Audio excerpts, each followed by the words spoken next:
Dr. Lissa here. Today we're going to talk about labeling, storing, and transporting your Orff instruments.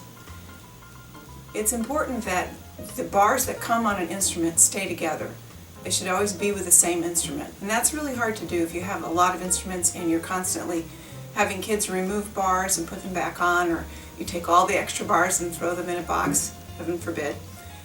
Anyway, here's a thought, an idea that's worked for me. Maybe it'll work for you too.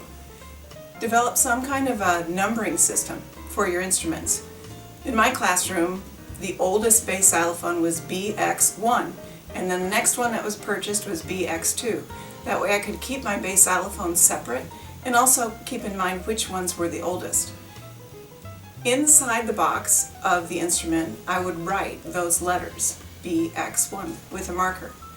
And then on the back of each bar, I would either take a label or a paint marker and write that same code, BX1.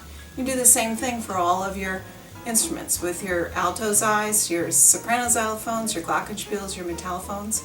And if you are going to be loaning your instrumentarium for a workshop or a convention, and all of the buildings in your district are going to be doing that, consider color coding. One building does it all in red, another building does it all in blue, and that way when they all arrive back at your school district, it'll be easier to sort things out, because mix-ups do happen. Today, instead of using a paint marker on the back of these bars, since they're not mine, I'm going to be using labels, and this has worked well too.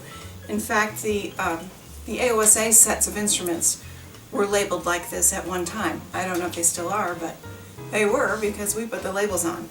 These are return address labels, and you just figure out what you want on them, the name of your school or your district or your building, and then your little code.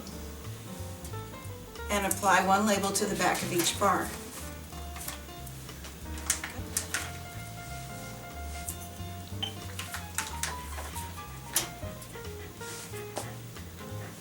And of course this isn't a bass xylophone, but I will take a permanent marker, and inside this instrument I will mark the code that it already has on it with a sticker.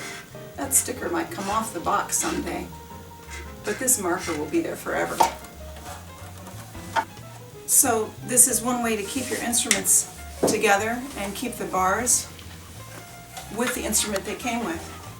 Now for moving them, if you're going to throw your instruments in a car and take them somewhere, I'd like to recommend that you get a set of towels. You can use old leftover towels or get a set on sale, and line the bars up in order. Include your accidental bars, your F sharps and your B flat, and roll it up like a sleeping bag. Actually, it'll work better if they're flipped over, because then when you open it up, you'll be able to see exactly what you have. This also is a nice thing to do at the end of the school year. You can clean everything up and roll them up, put them to bed for the summer. They'll be free of dust and dirt. They'll be tucked away so that people won't walk in your room and start playing them when you're not there. Fold all of the edges over and roll it up. Fasten it with a bungee cord, either something like this, or I like this kind.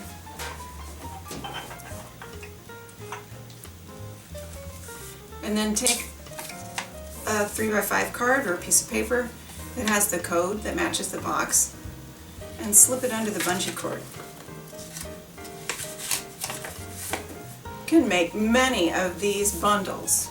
Stick them in a bookshelf or a crate or boxes, tuck them out of the way. They should be stored not in the heat, not in direct sunlight, and then you can compact your instrumentarium for storage or for traveling. The box itself, it's not a good idea to stack them like this, because you may end up bending pins, but they can go on their sides, and then the next one goes the other way, and you can store them that way too. So there's some ideas for moving and storing your instruments, keeping the bars together, labeling them, and I think your instruments will be happy if you take care of them that way. You'll get all the pieces staying together too. Until next time, take care.